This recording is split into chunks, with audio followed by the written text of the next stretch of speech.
Le nombre de propriétés dans toute l'Amérique est si immense qu'on pourrait en perdre le compte. Néanmoins, ce nombre pourrait probablement correspondre au nombre de contribuables en défaut de paiement. Chaque État compte de nombreux comtés qui agissent en cas de taxes foncières impayées.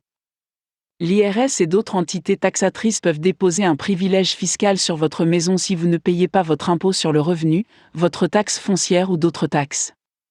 Tout comme dans d'autres pays, de nombreux comtés américains imposent des privilèges sur les contribuables en retard de paiement.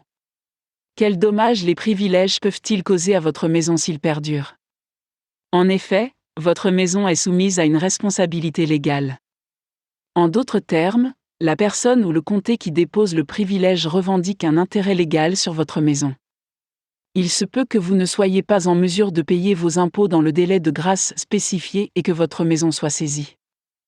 Une fois le délai de grâce écoulé, le gouvernement met votre propriété aux enchères. Votre comté a le droit de vendre le privilège fiscal à un tiers lors de cet événement. Ce tiers peut alors soit faire valoir le privilège, soit le vendre à une autre personne. Lors d'une vente aux enchères, les investisseurs surenchérissent pour obtenir un droit sur votre propriété. Le plus offrant obtient le bien et en devient le nouveau propriétaire. La fréquence de ces ventes aux enchères dépend également du comté. Certains le font une fois par an tandis que d'autres le font tous les trimestres. Si vous êtes un investisseur désireux de participer à l'événement, vous devez adapter votre emploi du temps pour qu'il corresponde à la date et à l'heure de l'événement. L'emplacement de la propriété est un autre facteur à prendre en compte. Si vous voulez être le gagnant, assurez-vous que le bien est situé près de votre domicile pour une meilleure gestion. En effet, il est nécessaire d'apprendre le système. Les comtés peuvent avoir des systèmes similaires pour mener les ventes aux enchères. Néanmoins, il peut y avoir quelques variables telles que la fréquence de la conduite et le nombre d'enchérisseurs autorisés par enchère.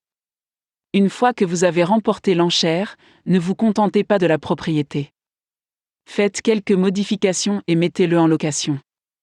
S'il s'agit d'une maison, vous pouvez également procéder à quelques améliorations et obtenir des résultats lucratifs en un rien de temps. En effet, la saisie résulte d'un impayé.